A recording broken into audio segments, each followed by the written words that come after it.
Welcome to my channel Indian mom in Chicago.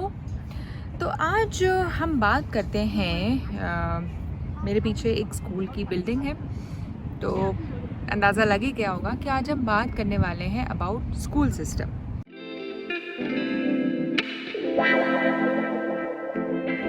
School system के बारे में बात करने से पहले मैं थोड़ा सा बता दूं कि मेरा एक बेटे ने 3rd तक और दूसरे बेटे ने 5th तक इंडिया के सिस्टम में पढ़ा है, और यहाँ पर आके वो अपनी ग्रेड 4 और ग्रेड 6 कंटिन्यू कर रहे हैं। तो प्राइमरी ईयर्स का आई कैन से कि मुझे फेयरली अंदाज़ा हो गया है कि इंडियन सिस्टम कैसे वर्क करता है, एंड सिमिलरली यूएस सिस्टम में क्या अंतर होगा।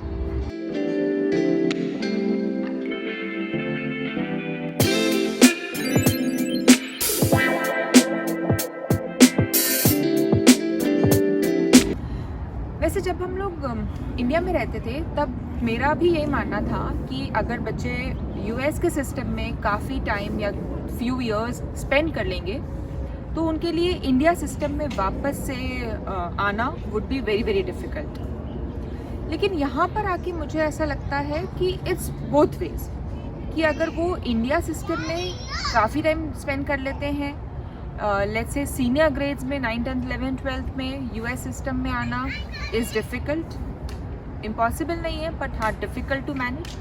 एंड सिमिलरली अगर वो 9th 10th 11th 12th US में कर लेते हैं या 9th या 10th में जाके इंडिया में जाते हैं तो वहाँ उनके लिए वो अडेप्ट करना is very difficult. Why it is difficult? Because दोनों सिस्टम की अप्रोच, दोनों सिस्टम की मेंटालिटी, विजन, ये बहुत अंतर है दोनों सिस्टम में। और ये डिफरेंस सीनियर क्लासेस में तो काफ़ी ज़्यादा विजिबल है, मतलब उसके रिजल्ट्स आने लग जाते हैं 9th 10th 11th 12th में।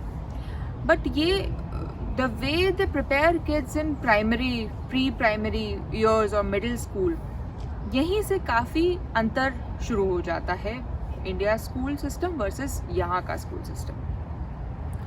तो फ्यू कंपेयर एंड कंट्रास्ट हम करते हैं अबाउट बोथ द सिस्टम्स।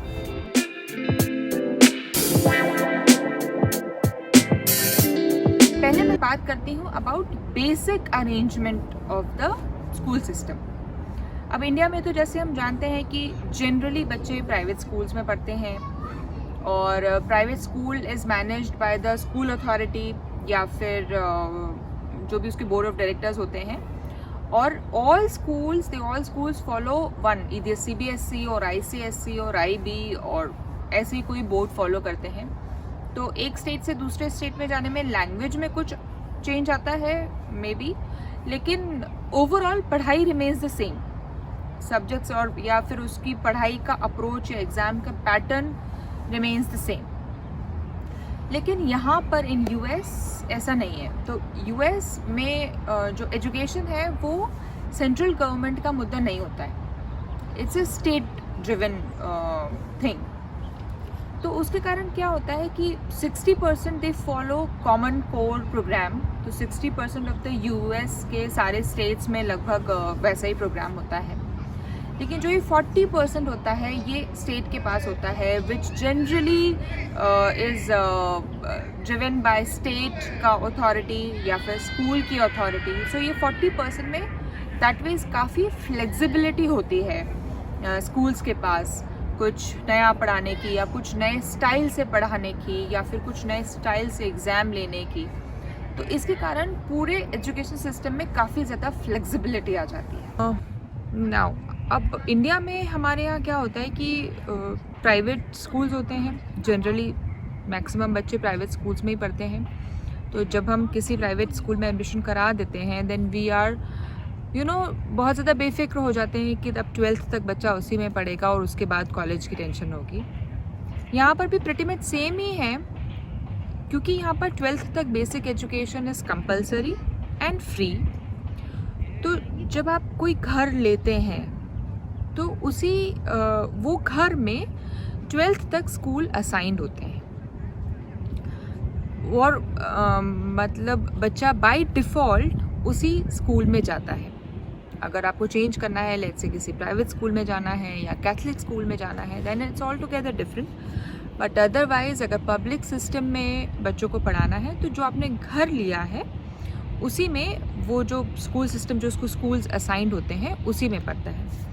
अब मैं मल्टीपल स्कूल्स की बात क्यों कर रही हूँ, क्योंकि यहाँ पर कोई भी स्कूल KG to 12 तक नहीं होता है।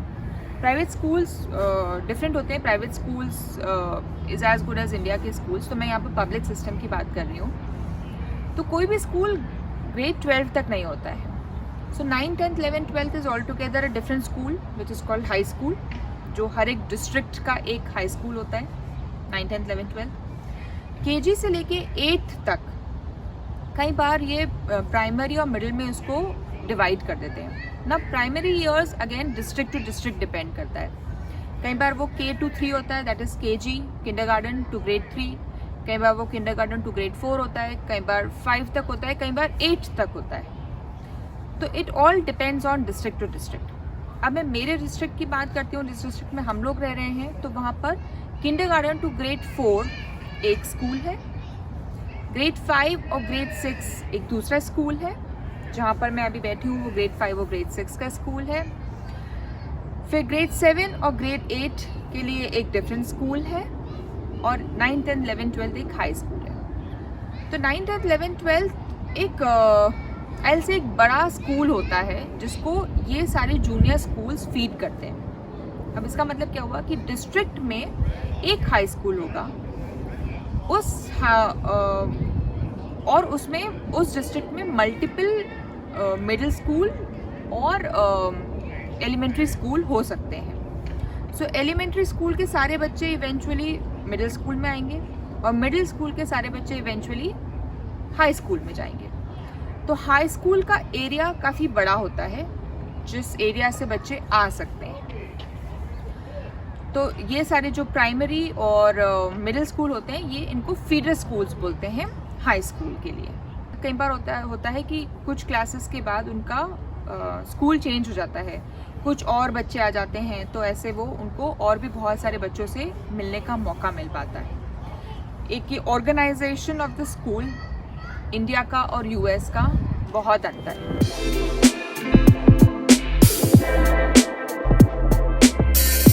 मैं मेरे एक्सपीरियंस की बात करती हूँ, जो मुझे मेजर डिफरेंस लगा इंडिया के स्कूल्स वर्सेस यहाँ के स्कूल्स। वैसे इंडिया के स्कूल्स भी, हम लोग गुड़गांव में रहते थे, और वहाँ पर I founded that schools are really very progressive in their approach, in their mentality. तो उसका एक बहुत ज़्यादा बेनिफिट मिला यहाँ पर आने के बाद। मुझे एक one of the major difference जो लगा वो ये है कि in Indian system main focus is on writing. जैसे कि इंडियन सिस्टम में ऐसा होता था कि KG में बच्चे को कर्सिव राइटिंग आ जाती है, हिंदी लिखना आ जाता है, या जो भी लैंग्वेज होती है वो आ जाती है, तो हमारे लिखने पे बहुत ज़्यादा फोकस होता है। जबकि यहाँ पर जब मेरा बेटा 4th में आया है, तब उसको कर्सिव राइटिंग सिखा रहे हैं। वो 4 रोलिंग जो बुक होती है उसमें वो कर्सिव राइटिंग लिखता है, जबकि वो फ्लुएंट है कर्सिव लिखने में, क्योंकि वो ग्रेड 3 तक तो इंडिया सिस्टम में ही पढ़ा है। तो लिखने का इतना ज़्यादा फोकस नहीं होता है। बच्चे जनरली प्रिंट राइटिंग में लिखते हैं, इतनी अच्छी स्पेलिंग्स नहीं होती है, क्योंकि लिखने का बहुत ज़्यादा फोकस नहीं होता है। लेकिन यहाँ पर रीडिंग पे बहुत ज़्यादा फोकस होता है। मतलब राइट फ्रॉम किंडरगार्टन उनको कुछ ना कुछ रीडिंग टारगेट्स देते हैं, depending upon their ability, depending upon their class. जैसे कि आई विल टेल यू, अभी मेरा बेटा ग्रेड 4 में है, लेकिन स्टार्टिंग ऑफ द ईयर में उसको अराउंड 25 बुक्स बता दी हैं विथ ऑथर, कि जो उसको ईयर एंड तक फिनिश करनी है। ऐसी ग्रेड 6 में जो मेरा बेटा है, उसको अराउंड 32 बुक्स कुछ बताई हुई हैं जो उसको रीड करनी है। और इन सब चीज़ों का कुछ स्ट्रेस नहीं बनता है, बिकॉज ऐसे कोई एग्ज़ाम का प्रेशर नहीं होता है, बट उनको प्रेजेंट करना होता है, या उनको बुक रिव्यू लिखना होता है, या कई बार उनको कोई कैरेक्टर को डिस्प्ले करना होता है। तो इन सम और अदर वे उनको बुक के बारे में बताना रहता है।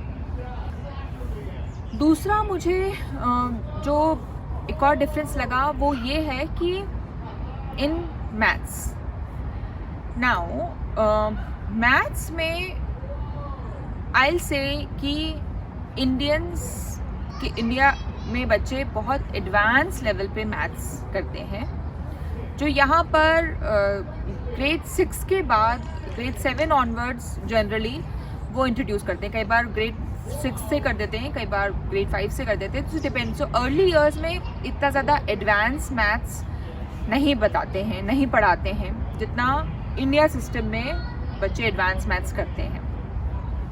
एज इन वहाँ पर उसकी जो मैथ्स की जो प्रैक्टिस की टेक्निक होती है इंडिया में, वो इस टाइप की होती है कि बच्चे कैलकुलेशंस में बहुत स्ट्रॉन्ग हो जाते हैं।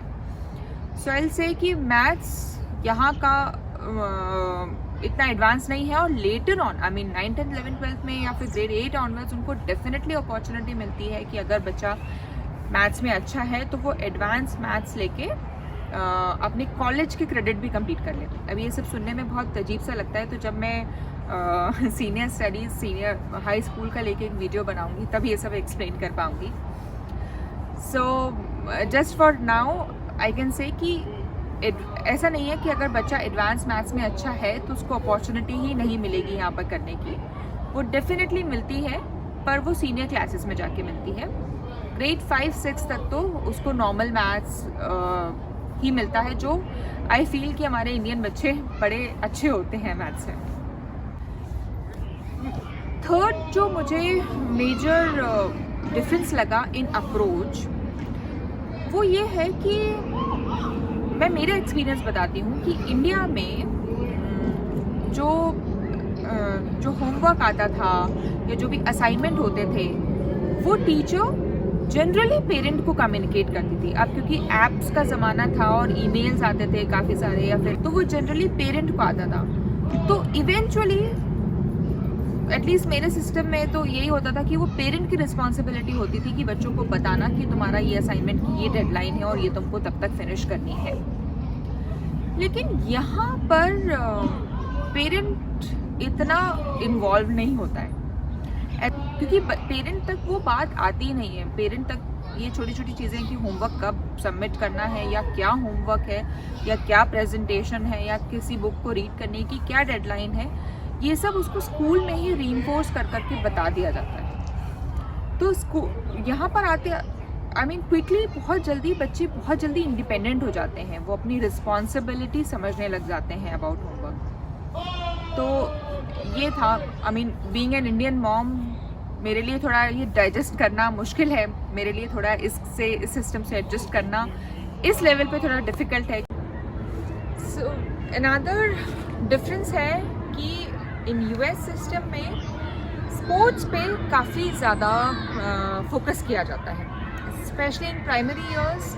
बच्चे को सब कुछ से इंट्रोड्यूस किया जाता है, be it swimming, skating, soccer, any type of football, baseball, could be anything. इसका मेजर डिफरेंस अंतर होता है infrastructure. As you can see कि एक बहुत बड़ी प्ले फील्ड है यहाँ पर। इंफ्रास्ट्रक्चर सारे स्कूल्स का आई सीन कि बहुत अमेजिंग होता है, जिसके कारण बच्चों को स्पोर्ट्स में एक डेफिनेटली एक एज मिल जाती है।